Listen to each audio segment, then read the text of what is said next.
Perkenalkan, nama saya Dwi Siswanto. Saya dari kelas 4 L1D4. Saya akan sedikit menjelaskan tentang jurnal saya yang saya ambil dari internet yang berjudul Sistem Pentanahan pada Transformator Distribusi 20 kV di PT PLN Persero, area Lok Seumawe, Rayon Lok Sukon. Nah, di sini sistem pentanahan sangat diperlukan untuk melindungi peralatan-peralatan komunikasi dan personal terhadap bahaya petir atau kesalahan pada power system, dan juga dapat berfungsi sebagai servis pada suatu sistem. Untuk merencanakan suatu sistem pentanahan, ada beberapa faktor yang perlu dipertimbangkan, antara lain tahanan jenis tanah, struktur tanah, keadaan lingkungan, biaya, ukuran, dan bentuk sistem yang akan digunakan.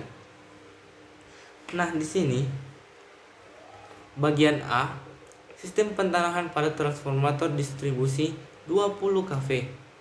Pada sistem tenaga yang semakin besar dan panjang, saluran dan besarnya tegangan akan menimbulkan arus gangguan yang semakin besar pula. Dengan demikian, apabila terjadi gangguan, tanah akan semakin besar dan busur listrik tidak dapat padam. Dengan sendirinya ditambah gejala-gejala busur tanah semakin menonjol. Gejala busur tanah adalah suatu proses terjadinya pemutusan dan pemukulan balik dari busur listrik secara berulang-ulang. Hal ini sangat berbahaya karena dapat menimbulkan tegangan resisten yang lebih tinggi dan dapat merusak peralatan, juga akan membahayakan pekerja atau masyarakat di sekitarnya. Karena akan timbul tegangan sentuh, oleh karena itu pada sistem tenaga besar, titik netral sistem ditanahkan melalui tahanan atau resistansi. Di bagian B, sistem TT atau sistem pembumian pengaman atau sistem biasa disebut sistem PP.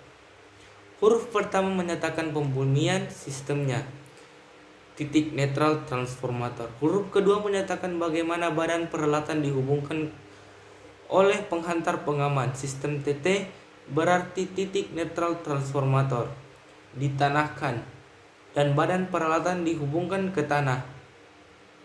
Pada sistem TT, di pelanggan kawat netral dan grounding tidak tersambung, sedangkan kawat grounding digunakan untuk pengaman dan disambungkan langsung pada box alat pengukur dan pembatas. Sistem ini masih digunakan oleh perusahaan PLN. Jadi sistem ini sampai saat ini masih digunakan oleh PLN dan banyak ditemui pada konsumen listrik. Jadi bukan cuma PLN yang menggunakan, tetapi juga konsumen-konsumen listrik lainnya tetap menggunakan bagian tersebut. C. Sistem TN atau titik netral, sistem diketanahkan, serta badan peralatan atau instalasi dihubungkan ke penghantar netral. Menurut PUIL, penghantar netral berfungsi juga sebagai penghantar pengaman, disebut penghantar nol. Sistem tenaga listrik TN mempunyai satu titik yang dibumikan langsung atau BKT. Instalasi dihubungkan ke titik tersebut oleh penghantar proteksi. Ada 3 jenis sistem TN sesuai dengan susunan penghantar netral dan penghantar proteksi, yaitu sebagai berikut. A. Sistem TNS, di mana digunakan penghantar proteksi terpisah di seluruh sistem. B. Sistem TNCS, di mana fungsi netral dan fungsi proteksi dihubungkan dalam penghantar tunggal di sebagian sistem. C.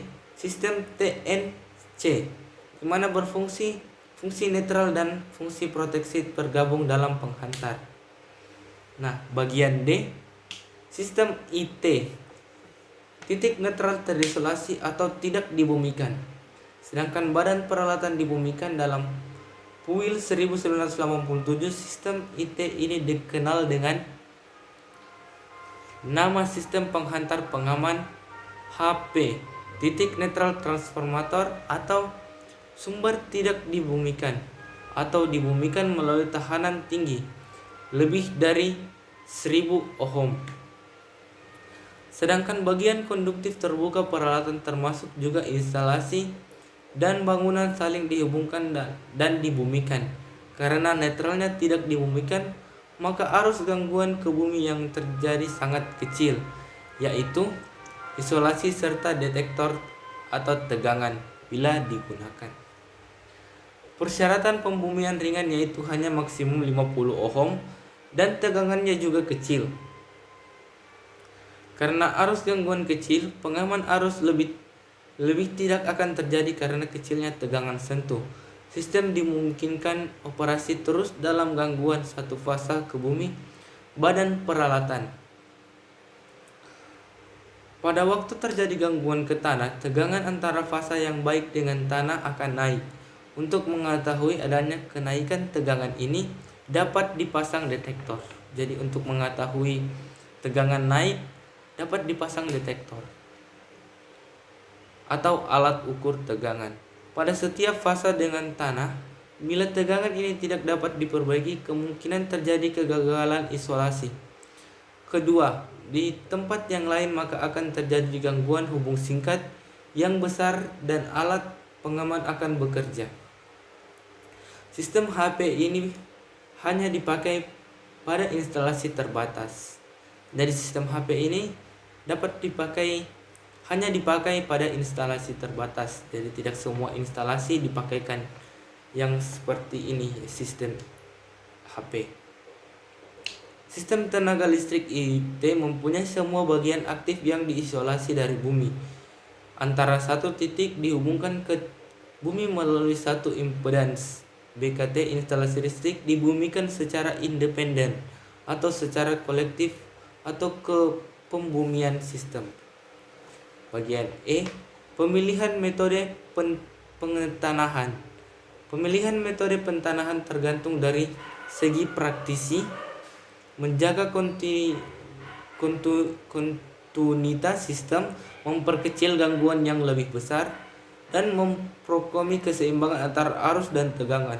Faktor-faktor yang mempengaruhi pemilihan metode pengamanan harus diperlihatkan dalam pemilihan metode pentanahan dari suatu sistem tenaga ialah A.